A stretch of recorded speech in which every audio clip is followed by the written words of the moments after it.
இவ்வளவு நடந்ததுக்கு அப்புறம் எப்படி உன்னால இப்படி தைரியமா என்கிட்ட பேச முடியுது? நீ அவளை விட்டுட்டு போனாலும் அவ வயித்துல ஒரு குழந்தை இருந்துச்சு. அந்த உயிராத அவளுக்கு ஒரு நல்ல வாழ்க்கையை கொடுக்கும் நாங்க நம்பிக்கிட்டு இருந்தோம்.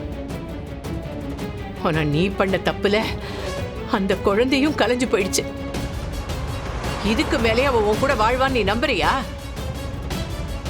உன் மனசுல கொஞ்சமாவது ஈரம் இருந்தா இனிமே நீ அஞ்சலி இருக்கிற பக்கம் தலை வச்சு கூட படுக்க கூடாது. அஞ்சலிய பத்தி நீ உன் கனவுல கூட நினைக்க கூடாது. அத்த ப்ளீஸ் அத்த, அப்படி சொல்லாதீங்க. எனக்குன்னு இந்த உலகத்துல இப்ப யார் இருக்காங்க? இது பாருங்க, இவ்வளவு பெரிய வீடு இருக்கு. ஆனா இதுல நான் ஒரு அனாதை மாதிரி ஒத்தாளா வாழ்ந்துகிட்டு இருக்கேன். எனக்கு கிடைச்ச ஒரே சொந்தம் என் அஞ்சலி மட்டும்தான். அவதான் என் வாழ்க்கை. அவளுக்காக நான் எப்படி எல்லாம் கனவு கண்ட தெரியுமா? எல்லாத்தையும் நான் என் கையாலேயே அழிச்சிட்டேன்.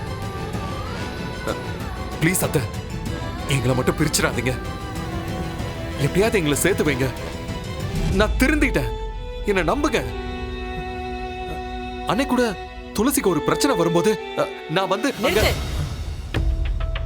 என்ன துளசிக்கும் அஞ்சலிக்கும் பிரச்சனை வந்தப்போ நீ வந்து காப்பாத்தினாலும் இப்ப சொல்லி காட்டுறியா? இல்ல, அதெல்லாம் கூட உன் டிராமாவோன்னு எனக்கு சந்தேகமா இருக்கு. நீ ஏன் ஆளுங்களை வச்சு இதெல்லாம் பண்ணிட்டு என் பொண்ணு கூட செய்யறதுக்கு போட்ட டிராமாவோன்னு தோணுது. நீ அதெல்லாம் செய்யக்கூடிய ஆள் தானே?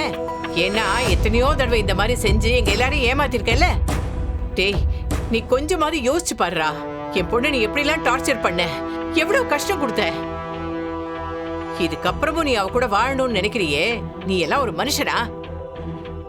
அவ கூட வாழணும்னு நினைக்கிறது மட்டும் இல்ல, அவ பேரை சொல்றதுக்கோ அவளை பார்க்கணும்னு நினைக்கிறதுக்கு கூட உனக்கு எந்த தகுதியும் கிடையாது.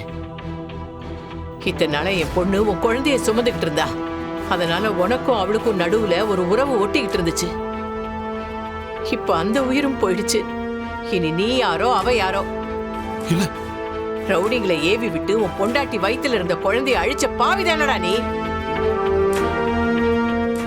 என்னமோ பெரிய உத்தம மாதிரி பேசிட்டு இருக்க. சீ, இனிமே என் பொண்ணு வாழ்க்கையில நான் உன்னை பார்க்க கூடாது. இதையும் மீறி நீ வந்த, உன்னை கொன்னு போட்டுட்டு ஜெயிலுக்கு போறது கூட நான் தயங்க மாட்டேன்.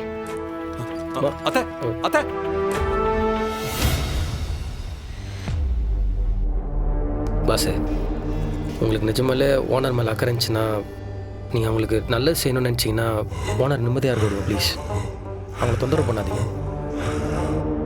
அவங்கள முதல்ல வாழ விடுங்க, டார்ச்சர் பண்ணாதீங்க. அதான் நீங்கள் அவங்களுக்கு செய்கிற பெரிய உதவி. புரிஞ்சுங்க.